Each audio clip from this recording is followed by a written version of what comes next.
शंकर डमरू वाले मेरे भोले सहारे, शिव शंकर डमरू वाले मेरी नैया सागर से तू पार लगा दे, मेरी नैया सागर से तू पार लगा दे, मेरी नैया सागर से तू पार लगा दे, मेरी नैया सागर से तू पार लगा दे। शिव महापुराण ग्रंथના પ્રારંભે એક સુંદર મહાત્મય કથા છે. એક દેશ, સાગરના કિનારે એક દેશ રહેલો છે. કયો દેશ તેનું કોઈ વર્ણન નથી, પણ એ દેશમાં બાષ્કલ નામનું એક સુંદર નગર છે. સાગરના કિનારે પ્રકૃતિથી સુંદર શોભિત આ નગર છે. અને ભગવાન વ્યાસજી એક શ્લોકથી આ કથાનો પ્રારંભ કરે છે. समुद्र निकटे देशो, સમુદ્રના નિકટે એક દેશ, અને એ દેશની અંદર ग्रामो बाष्कल संज्ञक, वसन्ति यत्र पापिष्ठा, वेद धर्म जिता जना, वेद धर्म जिता जना.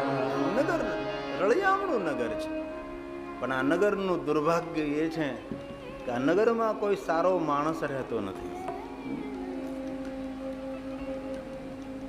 પાપિષ્ટ માણસો રહે, કોઈ ધર્મિષ્ઠ નથી, કોઈ કર્મનિષ્ઠ નથી. વેદ ધર્મોથી વિમુખ જીવન જીવનારા માણસો આ નગરમાં નિવાસ કરે છે. આહાર નિંદ્રા ભય મૈથુનાની, બસ અન્ય કોઈ વિશેષ પ્રવૃત્તિ નથી. આહાર કરે છે, નિંદ્રા કરે છે. પશુ કરતા પણ નીચું જીવન જીવી રહ્યા છે. પરંતુ આ નગરમાં એક બ્રાહ્મણ અને બ્રાહ્મણી રહે છે. સમાજને યોગ્ય માર્ગદર્શન આપવાનું કામ આ બ્રાહ્મણ અને બ્રાહ્મણીનું છે, જેમનું નામ બિદુંગ અને ચુંચુલાજી છે. પરંતુ ભગવાન વ્યાસજીએ કહ્યું આ બ્રાહ્મણ અને બ્રાહ્મણી પોતાનું કર્તવ્ય નિભાવી શક્યા નથી. જેવા નગરના માણસો એવો જ વ્યવહાર આ બિદુંગ અને ચુંચુલાજીનો છે. મહર્ષિ ભગવાન વ્યાસે તો બધું જ ઘણું કહ્યું, લખ્યું, પણ ધર્મથી વિરુદ્ધ જે કાંઈ કહેવાતું અને કરાતું એ બધું જ આ નગરના માણસો, નગરમાં રહેલો બિદુંગ કરે છે. પણ એક સમયે બન્યું એવું કે મદિરા પીધેલી હાલતે અપવિત્ર અવસ્થામાં આ બિદુંગનું અકસ્માત દ્વારા મૃત્યુ થયું. હવે અપવિત્ર અવસ્થા હોય, મદિરા પીધેલી હાલત હોય અને તેમાં અકસ્માતે મૃત્યુ થાય તો તેની ગતિ ન થાય, તેની અધોગતિ થાય છે. અને બિદુંગ યમપુરીમાં જાય છે. અનેક પ્રકારના નરકોની યાતના અને દુઃખ ભોગવે છે. અંતે આ બિદુંગના પાપ પૂરા થયા નથી. વિંધ્યાચલ પહાડની ગુફામાં તેને પ્રેત તરીકે સ્થાન આપવામાં આવે છે. અને વિંધ્યાચલ પર્વતની ગુફામાં પ્રેત બને બિદુંગ હાહાકાર મચાવે છે. કોઈ વૃક્ષની સામે દ્રષ્ટિ કરે, વૃક્ષને સૂકવી નાખે છે.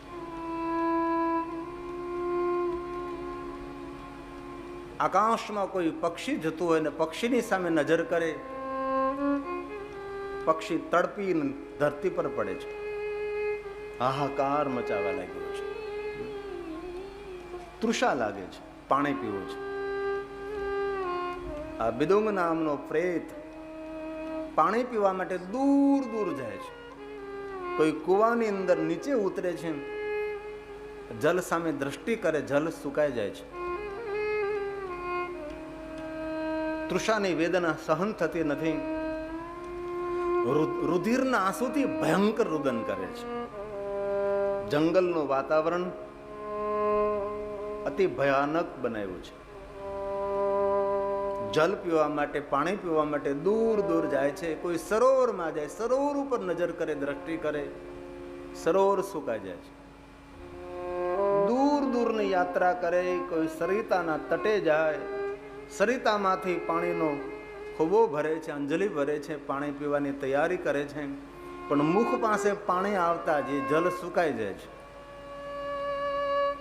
અને જેને પ્રેતનું, જેને ભૂતનું, જેને પિશાચનું શરીર મળે છે, તેને મોટામાં મોટો દંડ હોય તો એ જલ પી શકતા નથી. જેને પિતૃયોનીમાં પ્રવેશ મળે છે તે પોતાની જાતે જલ પી શકતા નથી. તેથી તેને જલ પાવું પડે, પાણી પાવું પડે છે. આપણે એક પરંપરા છે પિતૃ તર્પણની. આપણે પિતૃઓને પાણી પાઈએ છીએ. શા માટે? કારણ કે પોતાની જાતે પાણી પી શકતા નથી. તેને તૃપ્ત કરવા માટે આપણે તેને પિતૃઓને પાણી પાઈએ છીએ. કોઈ તીર્થમાં જઈએ, ગયા તીર્થ જઈએ, અનેક તીર્થોમાં જઈએ, આપણે નારાયણ બલિ કરીએ, અનેક યજ્ઞો કરીએ, તેની વિધિ કરીએ પિતૃઓને તૃપ્ત કરવા માટે. શા માટે પિતૃઓને પાણી પાઈએ છીએ? તો કે પિતૃ પોતાની જાતે પાણી પી શકતા નથી, તેથી આ પિતૃઓને પાણી પાવું પડે છે. અનેક માણસો માન્યતા રાખતા હોય છે કે આવી ક્રિયાઓ, કર્મકાંડ કરવું જોઈએ, અને આપણી પરંપરા છે. પિતૃઓ પાણી પીતા હોય, ન પીતા હોય, એ આપણે પ્રમાણની જરૂર નથી, પણ તેની અંદર આપણી શ્રદ્ધા રહેલી છે. આપણા મનની તૃપ્તિ થાય છે. પિતૃ તો તૃપ્ત થાય કે ન થાય, પણ જે પિતૃને પાછળ પાણી અર્પણ કરે, જલ પિતૃને અર્પણ કરે છે, તેને જરૂર હૃદયમાં શાંતિ થાય, મનની મજા આવે કે મારા પિતૃને હું તૃપ્ત કરી રહ્યો છું, મારા પિતૃને હું ખૂબ આનંદ આપી રહ્યો છું, મારા પિતૃ મારાથી જલ પી રહ્યા છે. એનો આનંદ આપને સ્વયંને થાય છે. આપણી કોઈ પણ કર્મકાંડની પ્રવૃત્તિ હોય, કે યજ્ઞની પ્રવૃત્તિ હોય, કે પૂજા અર્ચનની પ્રવૃત્તિ હોય, કે ધ્યાન ક્રિયા હોય, કે તપ ક્રિયા હોય, એનો કોઈનો વિરોધ કરવાની જરૂર નથી, થોડી સમજવાની જરૂર છે. ઘણા માણસો સમજવાનો પ્રયાસ નથી કરતા, વિરોધ કરતા હોય છે કે પિતૃ શું પાણી પાય? અહીંથી આપણે પિતૃને પાણી પાઈએ તો પિતૃ શું પાણી પી? પિતૃઓ પીવે કે ન પીવે, પણ આપણને આનંદ આવે છે કે નહીં? આપણને મજા આવે છે કે નહીં? કેટલો આનંદ આવે કે આપણા પિતૃઓને, આપણા શ્રાદ્ધ આવે છે, શ્રાદ્ધમાં આપણને ખબર છે કે આપણા પિતૃઓ ખીર રોટલી ખાય કે ન ખાય ને આપણને ખબર નથી, પણ શ્રાદ્ધમાં આનંદ કેટલો આવે. આજે મારા પિતાજીનું શ્રાદ્ધ છે, આજે મારે માતુશ્રીનું શ્રાદ્ધ છે, આજ મારા દાદાનું શ્રાદ્ધ છે. રંગે જંગે સૌને ભોજન માટે આમંત્રિત કરીએ, સાધુ બ્રાહ્મણોને બોલાવીએ, તેને ભોજન કરાવીએ, તેને દક્ષિણા આપીએ, આપણને કેટલો આનંદ થાય. હવે ખીર ખાતા હોય કે ન ખાતા હોય એનું આપણે પ્રમાણ નથી જોતું, પણ આપણને તો ખીર ખાવા મળે છે કે નહીં? સાધુ બ્રાહ્મણોને ખીર ખાવા મળે છે કે નહીં? અને હવે તો ધીમે ધીમે શ્રાદ્ધનું કોઈ જમવાય નથી જતા, અને ધીમે ધીમે એક સમય એવો આવી જશે કે શ્રાદ્ધ કોઈને જમાડવે સાધુ બ્રાહ્મણો ગોતા નહીં ચડે. ક્યાં કોને સમય છે આજે? પેલું દ્રષ્ટાંત નહીં સાંભળેલું કે ગંગાના કિનારે અનેક કર્મકાંડ કરતા તીર્થ બ્રાહ્મણો, તીર્થના બ્રાહ્મણો હોય ને, તે પિતૃઓ તર્પણ કરાવતા હતા, પિતૃઓને જલ અર્પણ કરતા હતા. એટલે ગુરુ નાનક દેવ ત્યાં ઉભા જોતા હતા. બ્રાહ્મણો બધા એના માતા પિતાનું નામ બોલે, એના પૂર્વજોનું નામ બોલે, એના માટે પાણી અર્પણ કરે, પાણી અર્પણ કરે. તો ગુરુ નાનક દેવ આ બધું જોવે છે. સૌની વિચાર સ્વતંત્રતા હોય છે, પોતે કોઈ પણ વસ્તુ વિચારી શકાય છે, કારણ કે વિચારોની સ્વતંત્રતા પરમાત્માએ આપણને ભેટમાં આપી છે. આપણને ભગવાને ઘણી બધી એવી વસ્તુ ભેટમાં આપી છે કે તેમાં આપણે પૂર્ણ સ્વતંત્ર છીએ. વિચાર સ્વતંત્રતા, આપણે ધારીએ તેવા વિચારો કરી શકીએ છીએ. આપણને કોઈ તેમાં રોક ટોક થતી નથી. ગુરુ નાનક દેવને વિચારવું જો કે આ પિતૃઓને સૌ પાણી પાય છે, પિતૃઓને પાણી પાય છે. તો ગુરુ નાનક દેવજી ગંગામાંથી પાણી લઈને જોર જોરથી ઉછાળવા માંડ્યા છે, જોર જોરથી ઉછાળવા માંડ્યા છે. પહેલા બ્રાહ્મણોએ કહ્યું કે ગુરુ નાનક દેવ આ શું કરો છો આપ? તો તો કે અહીંથી હરિદ્વારથી ગંગા કિનારેથી પંજાબમાં મારું ખેતર છે ને એને પાણી પાવજો. તે પેલા બ્રાહ્મણો કહે, ગુરુ નાનક દેવ, તમારું પાગલપન છે. અહીં તમે ગંગામાંથી અંજલિ ભરી, ખોબો ભરી ભરી તમે પાણી ત્યાં પહોંચાડો તો પંજાબના ખેતરમાં પાણી પહોંચે ખરું? તો પહેલાં કે તારા પિતરોને અહીંથી કે પાણી પહોંચે, મારા પંજાબના ખેતરમાં જો ન પહોંચતું હોય.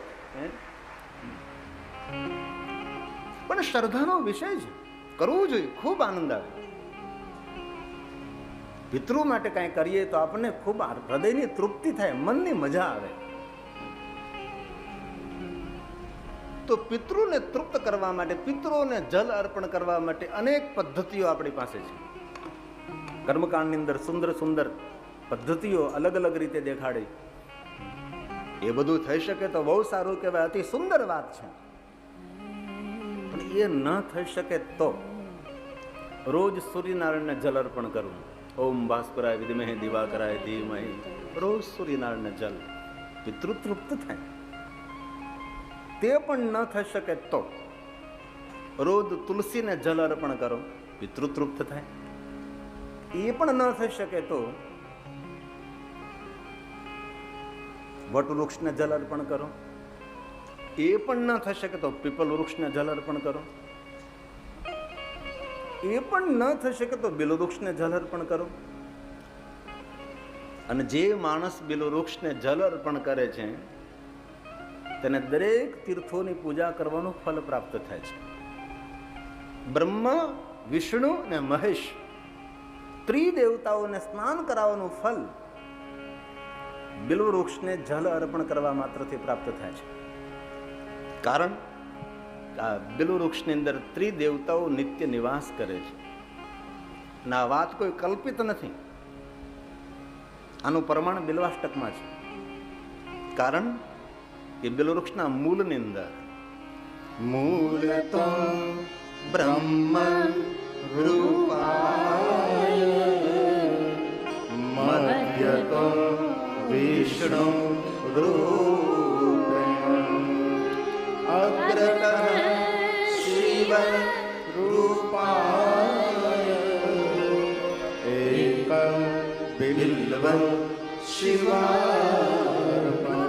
બહુ જ મહિમા છે. વચ્ચેનો સમય તો એવો ગયો કે આંગણામાં બિલવૃક્ષ ન વવાય, કારણ કે કોઈએ વાત સમજાવી જ નહીં. શિવ મહાપ્રાણમાં તો બિલવૃક્ષનું થોડું મહાત્મ્ય છે, પણ અન્ય ગ્રંથોની અંદર બિલવૃક્ષનો બહુ જ મહિમા છે. આપણી સનાતનની શ્રેષ્ઠ અને ઉજળી પરંપરાની અંદર વૃક્ષોનો બહુ જ મહિમા છે. વૃક્ષ દેવો નમો નમઃ. વૃક્ષોની પૂજા કરવી શા માટે? કારણ કે વૃક્ષ એ માનવ જીવન માટે એ પર્યાય છે. જો ધરતી પર વૃક્ષ ન હોય તો માનવ જીવિત ન રહી શકે. પણ વૃક્ષની પૂજા એટલે શું? વૃક્ષની પૂજા એટલે એટલું જ કે એક લોટો જલ અર્પણ કરી દેવું, તેને ફેરા ફરી લેવા, પરિક્રમા કરી લેવી, તેને ચાંદલો કરવો નહીં. એક સાધુ પુરુષે બહુ સરસ વાત કરી. વૃક્ષની પૂજા એટલે નવા નવા વૃક્ષોને વાવવા, નવા નવા વૃક્ષો ઉગાડવા. એ વૃક્ષોની પૂજા છે. વૃક્ષોનું વાવેતર કરવું. અતિ તાનાંગ તાન, દુર્ગમમાં દુર્ગમ સ્થાન હોય ત્યાં જે વૃક્ષો વાવવાનું કામ કરે છે તેને ગયેલી અને આવતી બંને પેઢીઓને સુખ મળે છે. જેટલા જેટલા આપણા પૂર્વજો ગયા છે તેને પણ સુખ મળે, અને જે જે આ પધારવાના છે એમને પણ સુખ મળે છે. ત્રણને, જે ગયેલા અને આવવાના ઉપસ્થિત, આ સૌને સુખની પ્રાપ્તિ થાય જે માણસો વૃક્ષો વાવવાનું કામ કરે છે. વૃક્ષ માનવ જાત માટે મોટો આશીર્વાદ છે. આજે આપણે જોઈએ છીએ દિન પ્રતિદિન સિમેન્ટ કોન્ક્રીટના જંગલો બનતા જાય છે. વૃક્ષોને બેરહેમ કાપવામાં આવી રહ્યા છે. અને બહુ હૃદયથી સાધુ તરીકે કહું છું, મહાદેવજી સ્વયં એમ કહ્યું કે મને કોઈ પુષ્પ અર્પણ કરે તો બહુ જ પ્રસન્ન હું થાઉં છું. પણ મારા શિવાલયના પટાંગણમાં આજુબાજુ કોઈ પુષ્પો છોડ વાવે તો હું અતિ પ્રસન્ન થાઉં છું. આ શંકર ભગવાનનું બ્રહ્મ વાક્ય છે. મહાદેવ કહે મને કોઈ પુષ્પો ચડાવે તો બહુ રાજી થાઉં છું, પણ કોઈ મારા શિવાલયના પટાંગણની અંદર ફૂલ છોડ વાવવાનું કામ કરે તેનાથી હું અતિ પ્રસન્ન રહું છું. મારા શંકરને પુષ્પ પ્રિય છે, પુષ્પ છોડ પ્રિય છે. મારા શંકરને વૃક્ષ પ્રિય છે, વૃક્ષ વન પ્રિય છે. જંગલો મહાદેવને અતિ વહાલા છે, વડલો તો મહાદેવને અતિ પ્રિય છે.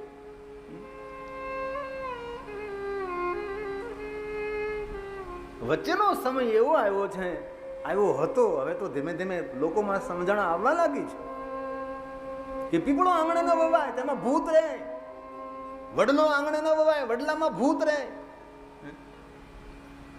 તારા બાપા ઘરમાં જ ભૂત છે. એવી ખોટી માન્યતાઓ, એવી ખોટી માન્યતાઓ.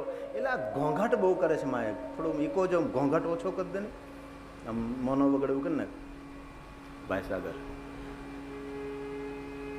કેવી માન્યતાઓ. પરંતુ અહીં બેઠા પછી થોડી જવાબદારી બને છે, તેથી નામ તો ન લઈ શકું. જેટલા મંદિરો તોડ્યા ને એટલા જ વડલાઓને પણ કાપ્યા છે.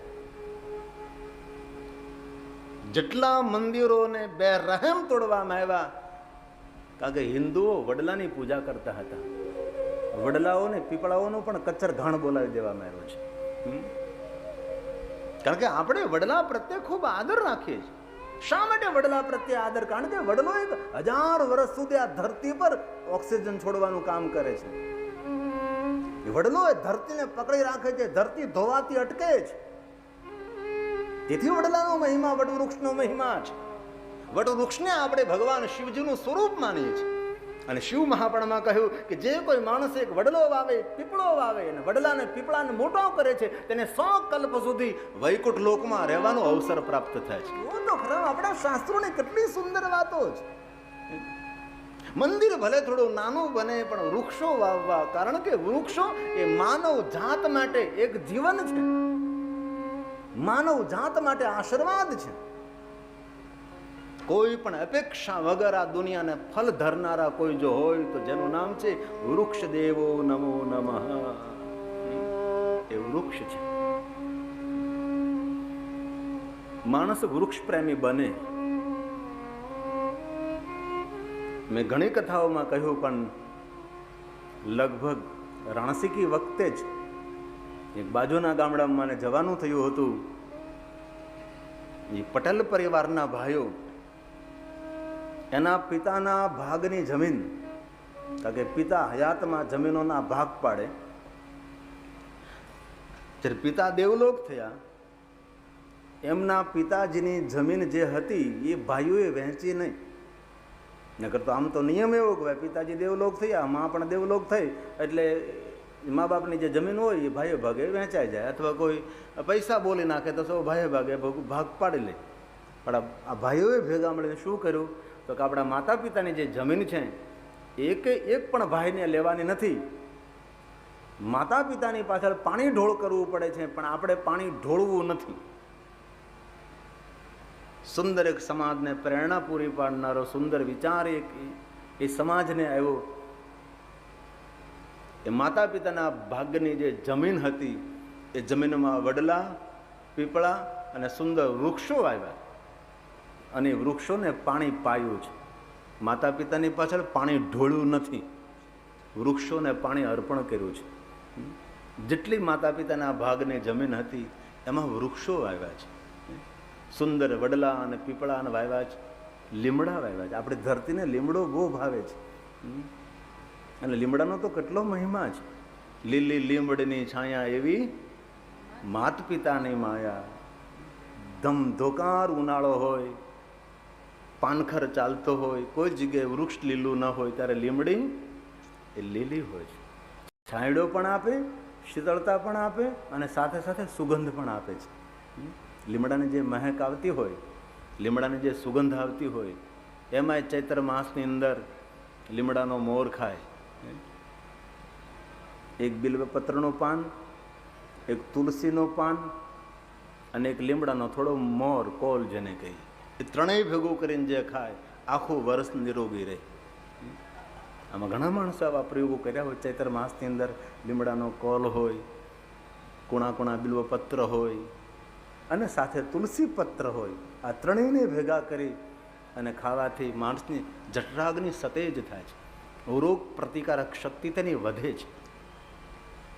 આપણી પરંપરામાં વૃક્ષોનો બહુ જ મહિમા છે ને આપણે વધારે જીવનમાં ન કરી શકીએ, પણ એકાદું વૃક્ષ જીવનમાં જો ઉછેરીએ તો આપણને કેટલો ગૌરવ થાય કે આ વૃક્ષ મેં વાવ્યું છે, આ વૃક્ષ મારા થકી મોટું થયું છે, આ વૃક્ષનો સાક્ષી હું છું.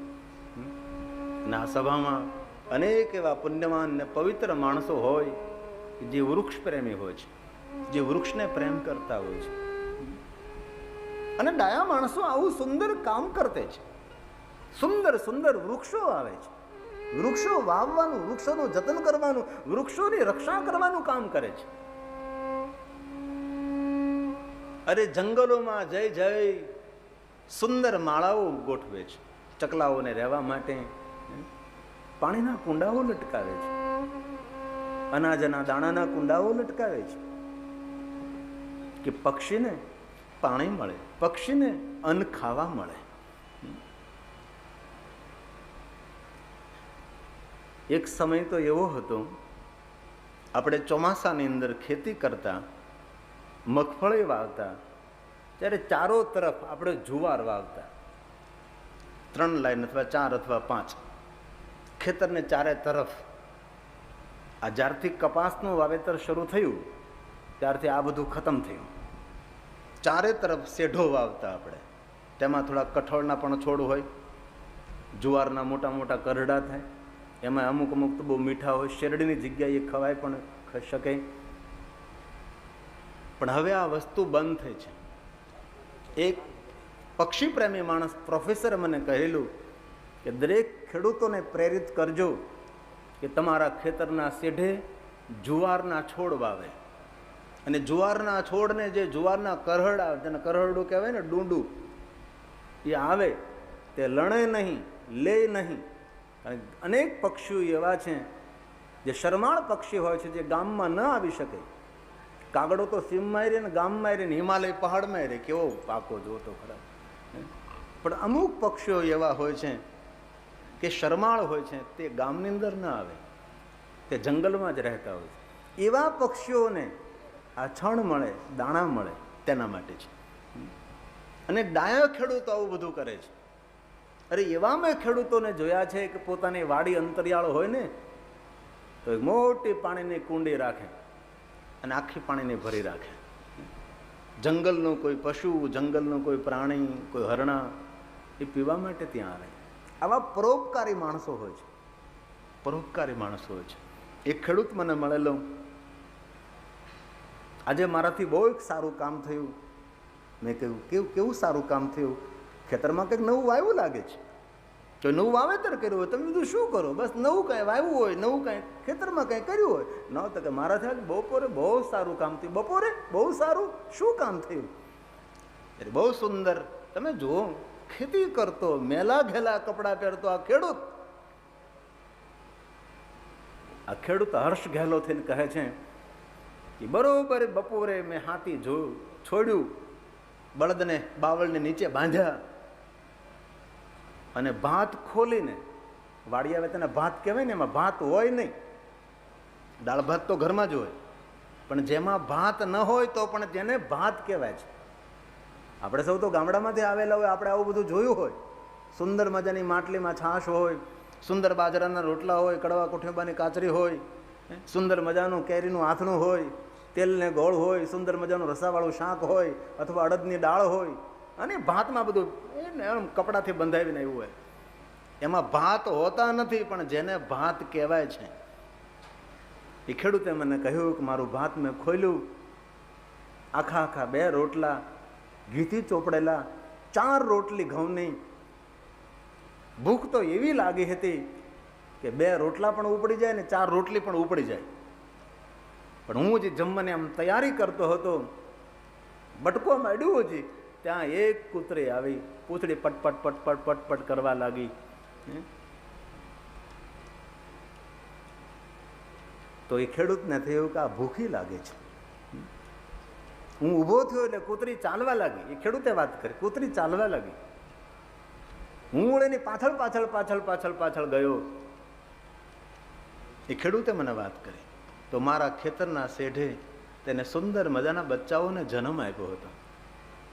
અને પછી મને એમ થયું કે આને તો આને બચ્ચાઓને જન્મ આપ્યો છે, આ તો અંતરિયાળ છે, અને કોણ ખાવા આપશે? અને ખેડૂતે મને કહ્યું, તે દિવસે મેં એકાદશીનો ઉપવાસ કરી લીધો અને મારો ભાત એ કૂતરીને ખવડાવી દીધો. આ છે એકાદશીનો ઉપવાસ. અને આપણે તો એકાદશીનો ઉપવાસ કરીએ પણ એટલું બધું તો ફરાળ કરીએ છીએ કે બીજે દિવસે તો સુસ્તી ભરાઈ જાય. આ તો લગભગ સૌ એકાદશી રહ્યા જ હોય અને રહેવી જ જોઈએ, એકાદશીનો ઉપવાસ કરવો જ જોઈએ. પણ કોઈ પણ વાર, કોઈ પણ તિથિ હોય, પણ આવો અવસર મળે ત્યારે ચૂકવો નહીં જોઈએ. સાચા અર્થમાં આને એકાદશી કહેવાય છે. અને આપણે સૌ સમજી શકીએ કે સવારથી બપોર સુધી ખેતરમાં હળ ચલાવ્યું હોય, હાથી ચલાવ્યું, બપોરે કેવી ભૂખ લાગે એની આપણને ખબર હોય છે. અને એ ભૂખને સંતોષવી નહીં અને એ ભાત ખવડાવી દેવું, આ કોઈ નાની વાત થોડી છે. પશુઓની સેવા, પક્ષીઓની સેવા, વૃક્ષોની સેવા, ભગવાન શિવજીએ કહ્યું છે કે આ સર્વ સેવાઓ મારી જ સેવા છે. એવું ના સમજો કે તમે શિવાલયમાં જાઓ અને શિવાલયમાં જઈને ભગવાન શિવજીને જલ ચડાવો. શિવ તત્વની વ્યાખ્યા છે સજીવ, નિર્જીવ, જડ, ચેતન, જે કાંઈ અબ, ગગન, અગન, જે કાંઈ દેખાય તે આકાશ, પ્રકાશ, આ બધું જ ભગવાન શિવજીનું સ્વરૂપ છે. તો સંપૂર્ણ સૃષ્ટિ જો શિવજીનું રૂપ હોય, સમગ્ર સૃષ્ટિ ભગવાન શિવજી કા સ્વરૂપ, તો કોઈ પણ સત્કર્મ આપણા હાથથી થાય છે, શિવ પૂજા છે. અરે કીડીઓને કીડિયારો પૂરવા જાય એ પણ શિવની પૂજા કહે છે. ડાયા માણસો જાય ને ઉનાળામાં કીડિયારો પૂરવા જાય. હવે તો આવું બધું ઓછું થવા લાગ્યું છે, લોકો પાસે સમય જ નથી.